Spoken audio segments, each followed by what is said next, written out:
मुझे आज भी याद है जब मैं छोटा था, अभी भी याद आता है। डॉक्टर मुरली मनोहर जोशी जी देश के बहुत बड़े नेता, बाद में भारत के वे मानव संसाधन विकास मंत्री बने, एक प्रखर वक्ता और बड़े लिखे पढ़े व्यक्ति थे।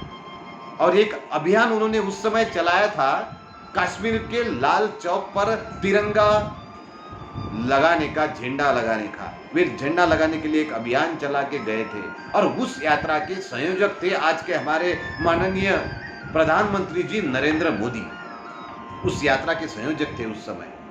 हम बड़े खुश थे, हमारे यहाँ पर वो जो अभियान चला था और वहां पे जाके झंडा लगाया था। इतनी आसान बात नहीं थी, क्योंकि पाकिस्तान का बहुत ज्यादा दबाव उस समय जम्मू कश्मीर पे था और उस समय लाल चौक पे हरा झंडा और नीला झंडा जो भी है वो नीचे निकाल के तिरंगा झंडा लगाना इतनी आसान नहीं थी। उस समय उन्होंने तिरंगा लगाया। उसी समय एक कवि थे, प्रसिद्ध कवि है हमारे हिंदी, बलवीर सिंह करूर।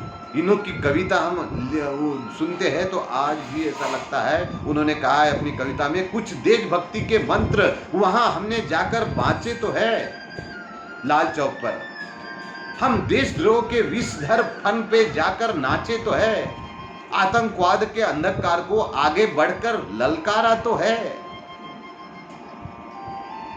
धीमा ही सही तमाचा पर उसके मुंह पर मारा तो है पाकिस्तान के। लो हमने जिद पूरी कर दी उस लाल चौक तक जाने की, अगली बारी रावलपिंडी तक ये झंडा फहराने की।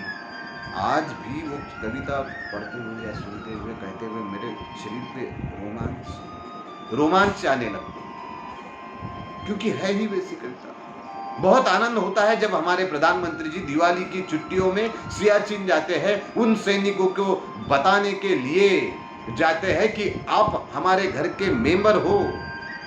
तब सैनिकों को भी सुकून मिलता है कि सारा देश इस त्योहार के समय भी हमारे साथ में है, प्रधानमंत्री जी के साथ। और इसीलिए आज देश की वास्तव परिस्थिति को सामने लाना जरूरी है मित्रों। इसीलिए बोलना पड़ेगा, बोलना आज जरूरी है और हम तो बोल के रहेंगे साहब, क्योंकि स्वर ताल छीन लो चाहे प्राणों से भैरव गाएंगे। हम भी अगर ना बोले तो खुद को क्या मुंह दिखलाएंगे। अपनी संततियों के लिए, अपने समय के लिए और अपने देश के लिए खुद को तैयार करिए। अन्यथा ध्यान रखिएगा, जो देश, जो समाज अपने वर्तमान की समीक्षा नहीं करेगा, ना करता है, उसे इतिहास तो आदर देता ही नहीं, पर भविष्य भी उसके लिए रास्ता देने से इनकार कर देता है। यह ख्याल में रखिए। जरा सोचिए कि क्या इस देश का युवा इतना इजी मटेरियल हो गया है कि क्या इस देश में युवाओं की मिट्टी इतनी आसान हो गई है कि